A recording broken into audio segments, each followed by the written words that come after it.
एक समय की बात है, जंगल में एक विशाल और बलशाली हाथी रहता था। उसका नाम अर्जुन था। अर्जुन अपनी ताकत और कद के लिए पूरे जंगल में प्रसिद्ध था। वह हमेशा अपने बल पर गर्व करता और अपने छोटे दोस्तों की बातों को नजरअंदाज करता रहता था। चाहे कोई भी जानवर उससे कुछ भी कहे, अर्जुन को बस अपनी ताकत पर ही भरोसा था। जंगल के अन्य जानवर अर्जुन से बहुत डरते थे, क्योंकि वह बहुत बलवान था और जब उसे गुस्सा आता तो वह पेड़ को उखाड़ देता और जमीन को हिला देता था। उसकी इस आदत से जंगल के कई जानवर उससे दूर रहते थे। हालांकि अर्जुन का दिल बुरा नहीं था, पर वह दूसरों की मदद भी करना चाहता था, लेकिन उसकी ताकत और घमंड के कारण उसे सही दिशा समझ में कभी नहीं आती थी। एक दिन जंगल में भयंकर सूखा पड़ा। नदी और तालाब सब सूख गए और पानी की कमी होने लगी। सारे जानवर इधर उधर पानी की तलाश में भटकने लगे। अर्जुन को भी प्यास लगी, लेकिन उसे लगा कि वह अपनी ताकत और बल से कहीं न कहीं से पानी प्राप्त कर ही लेगा।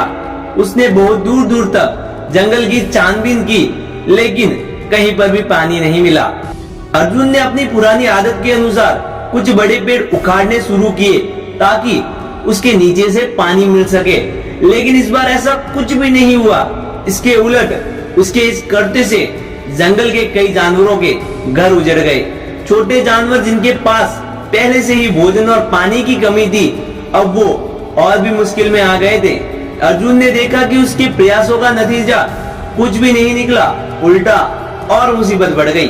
थक हार कर अर्जुन एक बड़े पत्थर के पास बैठ गया और सोचने लगा, मैं इतना बलशाली हूँ, फिर भी पानी क्यों नहीं ढूंढ पा रहा हूँ। तभी उसके पास एक बूढ़ा कछुआ आया।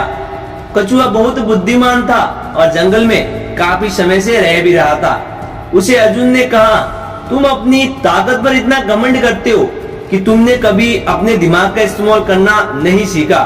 ताकत हमेशा समस्या का समाधान नहीं होती, कभी कभी दिमाग से भी काम लेना पड़ता है।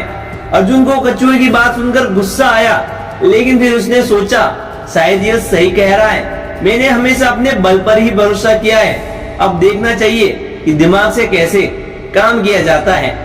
कछुआ धीरे धीरे अर्जुन को एक पुराने पेड़ के पास ले गया और पेड़ के नीचे मिट्टी की नमी थी, लेकिन पानी की कोई निशानी नहीं थी।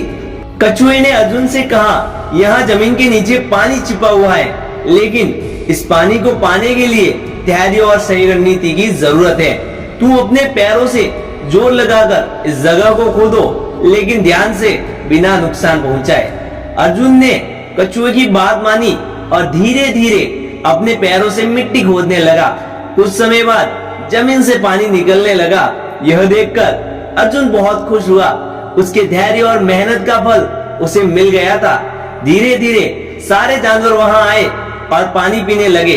अर्जुन ने देखा कि इस बार उसकी ताकत ने नहीं, बल्कि उसकी समझदारी ने उसे सफलता दिलाई है। उसने कछुए का धन्यवाद किया और कहा, आज तुमने मुझे एक महत्वपूर्ण बात सिखाई है। सिर्फ ताकत ही सब कुछ नहीं होती, सही समय पर सही दिशा में सोचने की जरूरत ज्यादा होती है। उस दिन से अर्जुन ने अपनी सोच बदल दी। वह अब जंगल के सभी जानवरों से विनम्रता से पेश आता था और उनकी मदद करने से पहले सोचता भी था कि उसका बल कहीं उनको नुकसान न पहुंचा दे। जंगल में अब सब मिलकर रहते और अर्जुन भी सभी का प्रिय बन गया था। इस कहानी से हमें यह शिक्षा मिलती है कि ताकत और क्षमता महत्वपूर्ण है, लेकिन बुद्धि और सही दृष्टिकोण से ही हम कठिनाइयों को सुलझा सकते हैं। अगर आज की कहानी से आपको कुछ सीखने को मिला है, तो यह कहानी अपने दोस्तों और अपने परिवार के साथ जरूर शेयर कीजिएगा। और ऐसी ही और कहानी देखने के लिए हमारे चैनल को लाइक, शेयर और सब्सक्राइब जरूर कीजिएगा। तो मिलते हैं नेक्स्ट वीडियो में, तब तक के लिए जय श्री राम, जय श्री महाकाल।